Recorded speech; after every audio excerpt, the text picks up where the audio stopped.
This is what captures the exhaust from the space shuttle and directs it away from the infrastructure.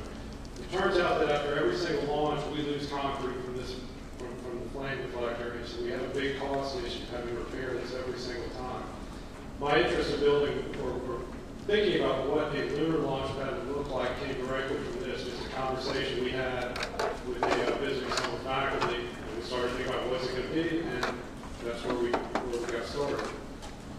So a little bit what I'm talking about is why do we need a lunar launch and landing pad? What are some of the other applications? I mean, basically we're going to try to make the pad by stabilizing the regolith. What are the other applications for the stabilized regolith? What methods can you use, and what are the methods that we've looked at KSC? We've done a couple of field demonstrations, which has been kind of fun, and a little bit about the future. We've got a couple of just artist renditions going out throughout the presentation showing different ways and places where you might use stabilized regolith building materials.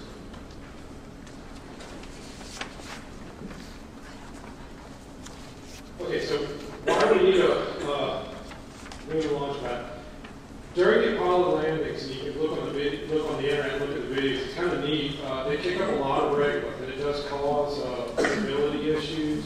It has the potential to erode nearby surfaces. So if you have permanent in-place infrastructure like a solar panel, if you blast it every time, you're going to degrade those materials.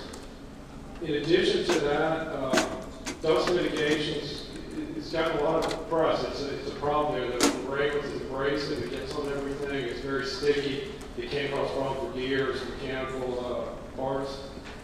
The surface stabilization methods you use for a landing pad you can use for roads and all kinds of other things, building habitats and whatnot. One really nice example that shows what can happen is the Surveyor 3. The Apollo 12 lunar module landed 155 meters away, and they brought cars back to look at what the moon environment was like. What they found, and what they saw even initially, is they expected some radiation darkening, and they saw that. They saw it dark, but they saw areas that were white, that were back to the color of the paint. And you could look, and you could see shadows. There were dark shadows behind wires, behind things that were obstructed. These shadows pointed directly at the LM, so they could tell that the dust kicked up and eroded and actually sandblasted the surface of the Surveyor. We got one of the parts. This is actually a part from the lower camera shroud that was brought back. This is a bolt hole. The white area underneath is protected by the bolt head. Hopefully you can see a little bit of a shadow there, so that's actually pointing away from where the lunar module landed. And you can look at SEM images under the bolt hole. You see this nice, the paint pigment has this nice rosette structure. You can see a lot of rosettes. Out here where it got blasted, you don't see quite as many rosettes, and you do see evidence of lunar material. You do a little chemical analysis across the shadow and see no lunar material increased, and then back to like a lower area where it got blasted off. So what happened is there was some source of lunar dust on the that coated the Surveyor before the lunar module landed. When it landed, it actually sandblasted away some of the dust. There's still some left, but these shadow areas actually have even more dust. Not really sure where the dust came from in the first place. Some of the other applications, you've got this nice busy lunar habitat. There's a trench down there. Somebody's been walking across the trench, so I don't know if that's such a great idea, but you had a trench and you wanted to stabilize it. You could use stabilization methods there, especially when you got this nice bridge. You could eventually erode that away. Habitats. You want to build a habitat out of regolith, or you build and stabilize the inner walls. That's an application. Dust-free areas for science, for habitation. See, they got a lot of footprints here, so they're kicking up dust while they're walking around.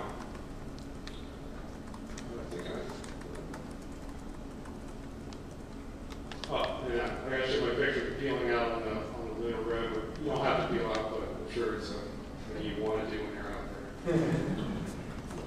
So some of the stabilization methods, when we first at Kennedy, we got a group together and brainstormed about what kind of things you would do. We had a really long list. We picked the ones that we thought were promising, the ones that we were capable of doing. So two of them I'm going to talk about are polymer composites, and then also sintering/melting, which was mentioned earlier. I'll talk about that a little bit as well. The use of polymers to stabilize soil or sand. This is a direct earth application. This is used by the military today in Iraq and Afghanistan for doing things like helicopter pads. You spray the polymer on it. It uses water as a solvent. The water evaporates and you're left with the pad. You can look it up. It's actually called ribosnot. It works well. It's very easy to develop. Obviously, you're not going to spray water and let it evaporate on the moon, so there is an issue there. But the advantages of using polymers are, there are many that cure either with heat, you can cure with UV, or they'll just cure if you've got a two-part system. You don't need a lot of heat. There's a lot of commercially available products that do not use solvents. So you can take, we use just a commercial powder coating that's used to coat things like dishwashers and patio furniture. There are lots of solvent-free polymers as well. And these polymers have some good physical properties. Disadvantages are it is mass, it is consumable, it's a one-use thing, you're not reusing it for anything other than what it was designed for. And curing a polymer can be vacuum sensitive, and in fact it is quite a bit. Like I said, we looked at 4 just commercial powder coatings. These come just as a powder, you put them in the oven about 200 C, they flow and cure. The commercially available ones, they don't degrade to about 260, 290 C, so they do have some thermal stability even under a rocket engine. We looked at coverage rates that are about 80 to 300 grams per meter squared, and that's quite a bit. It'd be nice to get that down. Your Cotar and SBIR, there's a couple of them done by Inherent Technologies, and what they're looking at is developing methods to spray polymers on the moon, as well as ways to minimize the amount of polymer to make bricks. So one of the challenges is if you're spraying liquid polymer, this doesn't have any solids. How do you spray something in a vacuum? You've got this force that's constantly wanting to pull your liquid out of the nozzle. So they have identified a spray nozzle that does work in the vacuum. And right now they've got down to, the spray nozzle, you just spray it on, and it is like a ribosnot application. You spray it on, it penetrates into the surface, stabilizes the surface. It's not extraordinarily strong, but if you're at the edges of the launch pad, it's not going to release regularly. Making bricks and blocks, they're down about 5% weight of the resin. They just sent me this picture just recently. You can see they've got one and they're able to drive a car on it. I don't know what the weight of the car is or what the force is, but it's a nice picture. And they measured it at 185 PSI blocks, compression strength. And they're down to 25 grams per meter squared, so that's a factor of like 4 better than what we were doing with the spray method. So sintering and melting, I like to use, if I can just describe what sintering is, and I've now added like a difference in melting because it gets used interchangeably quite a bit. Sintering is a method you take a powder surface, you heat it up below its melting point, the powder's fused together. It's a little stepwise process. You got the powder, you start to form grain boundaries. The grain boundaries grow, the density increases, you lose the pore space, eventually get a nice thing. Sintering is a great method, and it's been used to make everything with local materials for a long, long time. So it's certainly a very viable technique. It uses in-situ materials only, and the only thing you need is a heat source. And hopefully, there's a lot of heat sources you could use, hopefully you find a heat source that can be used in other applications, like ISRU applications or whatever. So melting, sintering, you're actually not melting particles. In melting, you can melt the particles. You can melt one phase or all phases, and then turn to a series of just the different lunar segments. It's a JSE 1A.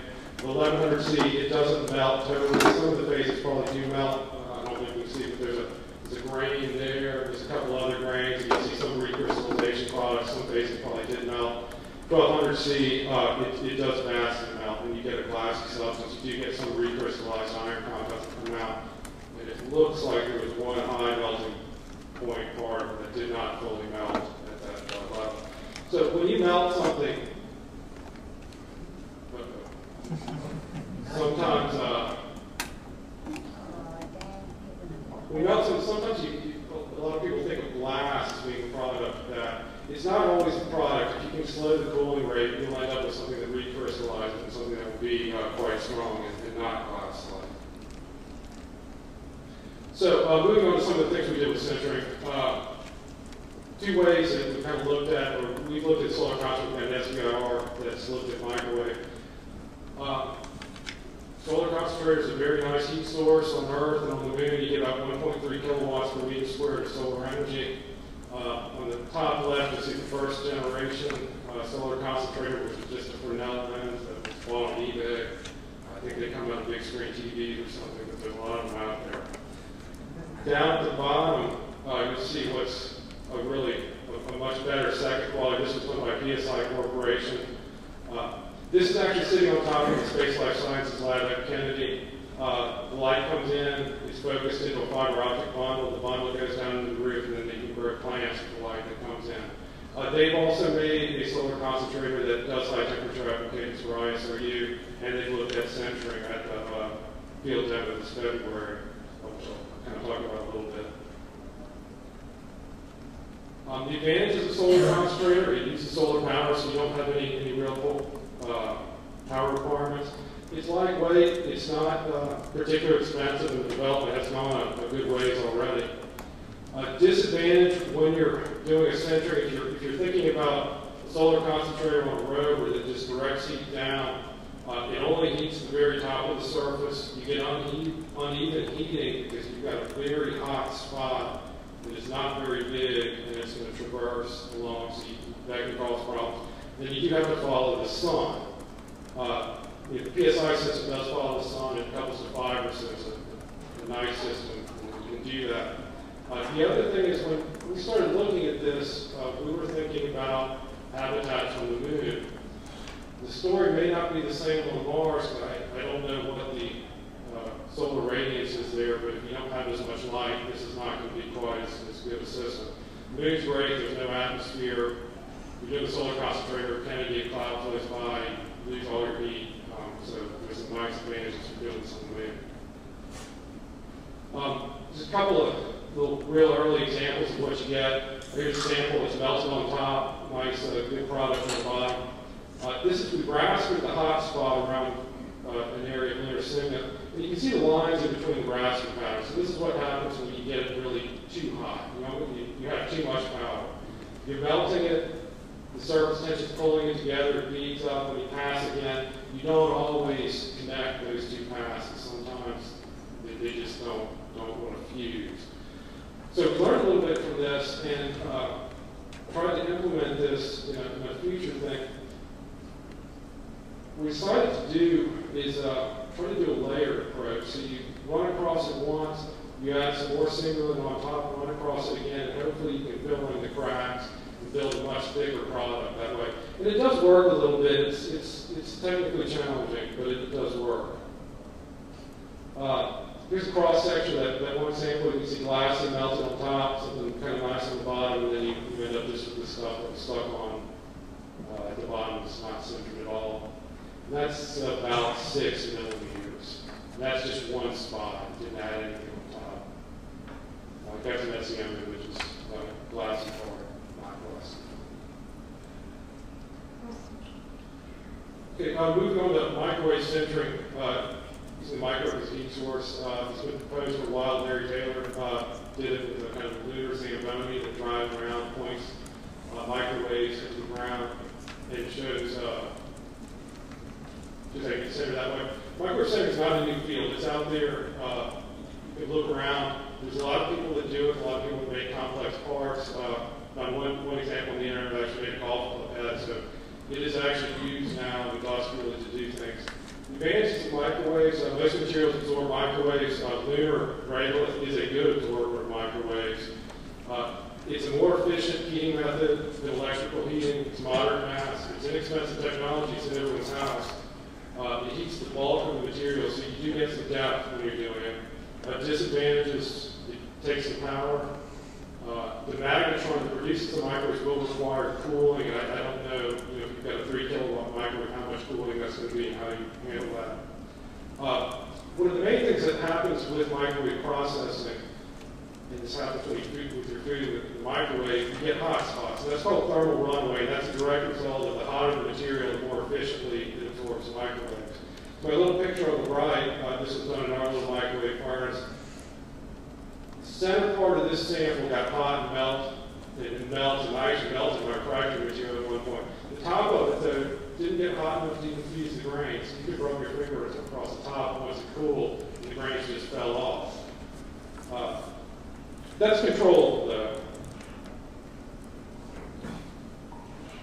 So the idea, you would have some kind of a center crust on top of the packed regolith. You'd have a microwave generator transversing around. You do want to try to focus the energy at the top, so you do fuse the grains at the top. There's a couple ways you can use different kinds of microwave antennas to do that, or microwave antennas. You can also use susceptors, and these are materials that absorb the microwaves and convert it to radiant heat. Silicon carbide is a susceptor. So you put that in between the material and the microwave, it'll heat up, absorb the heat the surface of whatever you're trying to center, and that'll cause that area to start absorbing the microwave more efficiently, so you will get a surface that's solid right from the top. Sterling out of New York, they had a phase 1 SBIR.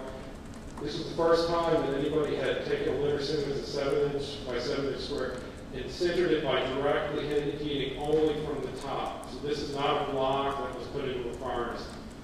The microwaves were only allowed to enter from the top of the material.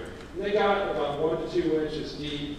They were able to model the heating, and that's a good thing because JC1A is exactly like the regolith, so you can adapt what they learned here to different materials, the dielectric constant of the materials. It got to be pretty strong, and so they did well. That was kind of nice to see that. So field demos, I was fortunate enough to go to the field demo in Mauna Kea, Hawaii. Tried to incorporate some of the things we learned with the solar concentrator. In this case, I used a resistive heater because it was commercially available. It could achieve the temperatures I wanted. Basically, it's like a radiant heater you can see glowing on the bottom. We had a system where we passed the heater over the area to center it. We had a hopper so we could deposit another layer of regolith, and then we passed the heater over again to try to build up the area. We mounted it on the Warcap Road, which is a Canadian company. We wanted to show a few things. We wanted to show that we could use the road to connect 2 different center squares. We wanted to show that we could layer the Teflon regolith in the center, and we were able to do that. It was highly variable. We got some areas that were really strong, 240 psi, and some areas that were not at all.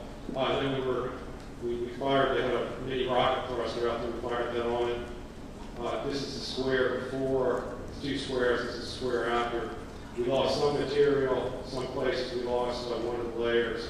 But in general, it actually held up kind of well, so we were pretty happy with that. I was pretty happy with that. We're doing some KFC thruster fires. We have a little mini thruster. We looked at tiles, polymers, gravels. We looked at tiles in different configurations. You make tiles, depends on how you lay it down. Any little gap that erosion goes right into that, sucks stuff out, and you lose it. So this section configuration works sort of well. We look at textiles as well. Physical properties, we've done them. I'll skip through them. We have one test that looks like a wheel, so it's kind of like a wheel abrading on the materials. So if you have a road, you can do that. Future work, the main things are there's a lot of ways to do this, and I think the best thing you want to do is make sure that your method, whatever your heat source is, also applies to some other. Have equipment that goes between things, goes between ISRU, or goes between completely different applications. That's the commonalities of different applications. Field demo is great. I like the field demo yesterday showing two people parachuting and catching each other. I'll take the live field demo, but you learn a lot in the field demos. The things in the lab, you don't think you're doing something wrong in the lab, but you're doing something wrong in the lab. So you learn a lot that way. And finally, it'll take, for a big launch pad, no matter which method you use, it will take a while to build. So you might have multiple methods. You can build arms. This is a blade built by KSC. You can do the centering. You can do glass curtains with some kind of polymer. Collect gravel. Use gravel in some areas where it's not getting direct